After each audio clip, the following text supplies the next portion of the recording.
YCP హయాంలో ప్రజలకు సంక్షేమమేమీ జరగలేదని తెలుగుదేశం పార్టీ నాయకులు తీవ్ర స్థాయిలో ధ్వజమెత్తారు. గత 5 ఏళ్లు అధికారంలో ఉన్న వైకాపా ప్రజా ప్రతినిధులు నగరానికి ప్రజలకు చేసిందేమీ లేకపోయినా ప్రస్తుతం నగర అభివృద్ధికి ప్రజా సంక్షేమానికి కృషి చేస్తున్న ఎమ్మెల్యే ఆదిరెడ్డి శ్రీనివాస్ను చూసి వైకాపా వారు ఓర్వలేకపోతున్నారని టీడీపీ రాజమండ్రి పార్లమెంట్ కమిటీ ఉపాధ్యక్షులు మజ్జి రాంబాబు, ఛాంబర్ అధ్యక్షులు తవ్వ రాజా అన్నారు. ఈ మేరకు స్థానిక ప్రెస్ క్లబ్లో సోమవారం ఏర్పాటు చేసిన మీడియా సమావేశంలో వారు మాట్లాడారు. ముందుగా మజ్జి రాంబాబు మాట్లాడుతూ రాజమండ్రిలో ఆదిరెడ్డి కుటుంబానికి ఒక బ్రాండ్ ఉందన్నారు.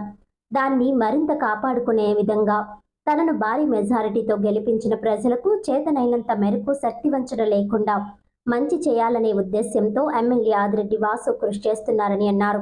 వైసీపీ హయాంలో గుప్పెడు ఇసుక కావాలంటే కూడా దొరికేది కాదని, ఇల్లు కట్టుకోవాలంటే ఒక లారీ ఇసుకకు 25,000 నుంచి 40,000 చొప్పున ఇవ్వాల్సి వచ్చేదని, ఈ విషయం మరిచిపోయి మాట్లాడడం విడ్డూరంగా ఉందన్నారు.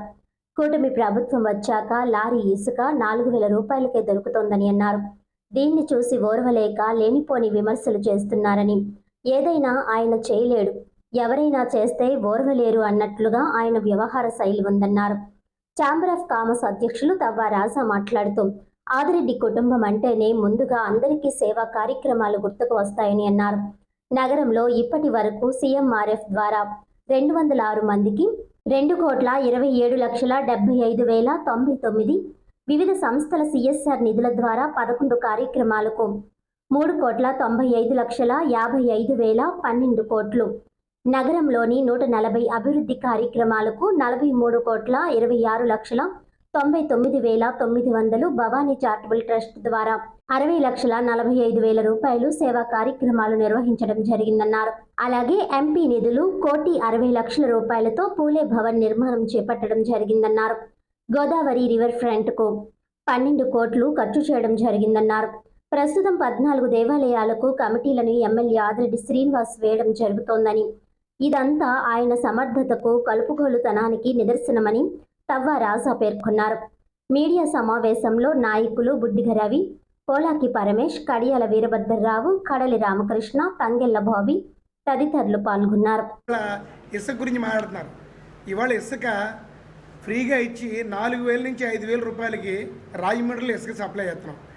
గతంలో ఇదే లారీ ఇసుక కావాలంటే వైసీపీ గవర్నమెంట్లో 25,000 నుంచి 35,000 వరకు కొనుక్కునే పరిస్థితి. సామాన్యుడు ఆవిడ ఇల్లు కట్టుకునే పరిస్థితి లేదు. సామాన్యుడు ఆవిడ 5 లక్షల నుంచి 10 లక్షలు ఇల్లు కట్టుకుందామని స్టార్ట్ చేసి కోఆపరేటివ్ బ్యాంకులో అప్పులు చేసి బంగారం తాకట్టు పెట్టుకొని కొంత డబ్బుతో మొదలుపెట్టి ఈ ఇసుక దొరక్క విపరీతమైన రేట్లలో ఉండడం వల్ల మధ్యలో ఇల్లు ఆగిపోయిన సంఘటనలు ఎన్నో ఉన్నాయి. ఇప్పుడు ఇసుక గురించి మాట్లాడే హక్కు వీళ్ళకి ఎక్కడుందని నేను అడుగుతున్నాను. అలాగే ఇంకోటి ఏంటంటే మద్యం గురించి మాట్లాడారు. మద్యం గతంలోనూ నాసిరకం మద్యం, కల్తీ మద్యం అమ్మేవారు. అమ్మి ఇప్పుడు ఒక కిళ్ళీ కొడి దగ్గర కానీ, ఒక టీ బడ్డీ దగ్గర కానీ ఎక్కడైనా కూడా 10 రూపాయలకు కూడా ఫోన్పే చేసి అవకాశం ఉంది. అలాగే పెట్రోల్ బంక్లో కానీ గతంలో ఆన్లైన్ ట్రాన్సాక్షన్ ఏమీ చేయకుండా మొత్తం క్యాష్ ట్రాన్సాక్షన్ చేసి డబ్బంతా ఎంత దోచుకున్నారు, లిక్కర్ స్కామ్లో ఎవరెవరు ఇన్వాల్వ్ అయి ఉన్నారని తెలిసి కూడా ఈ భర్తరాము మరి ఆయన మతి భ్రమించి మాట్లాడుతున్నాడో లేకపోతే ఏంటో తెలియట్లేదు. ఇవాళ లిక్కర్ గురించి ఆయన ఇష్టం వచ్చినట్టు మాట్లాడే పరిస్థితి. గతంలో ఈ నాసిరకం మద్యం తాగడం వల్ల మీరు గమనించండి, గీతా అప్సరా థియేటర్ దగ్గర నుంచి చర్చి వరకు ఆ రోడ్డు అంతా కూడా వారానికి ఒకళ్ళు 30 సంవత్సరాలు 40 సంవత్సరాల లోపల చచ్చిపోవడం, ఈ లివర్ కంప్లైంట్ పెరిగి పబ్లిక్ ప్రైవేట్ సెక్టార్లో డబ్బులు ఎక్కువ అవుతున్నాయి కాబట్టి అక్కడ ఓపీ శాతం పెరగడం జరిగింది. అలాగే గడిచిన ఏడాది కాలంగా సీఎంఆర్ఎఫ్ నిధుల నుంచి సుమారు 2,27,75,99 సీఎంఆర్ఎఫ్ నిధుల నుంచి మనం వినియోగం ఇవ్వడం జరిగిందండి. సుమారు 206 మంది మెంబర్స్. అలాగే సిఎస్ఆర్ నిధుల నుంచి ఆర్టీసీ కాంప్లెక్స్లోను, గవర్నమెంట్ హాస్పిటల్లోనూ కూడా మనం త్రాగునీటి వసతి కల్పించడం జరిగింది.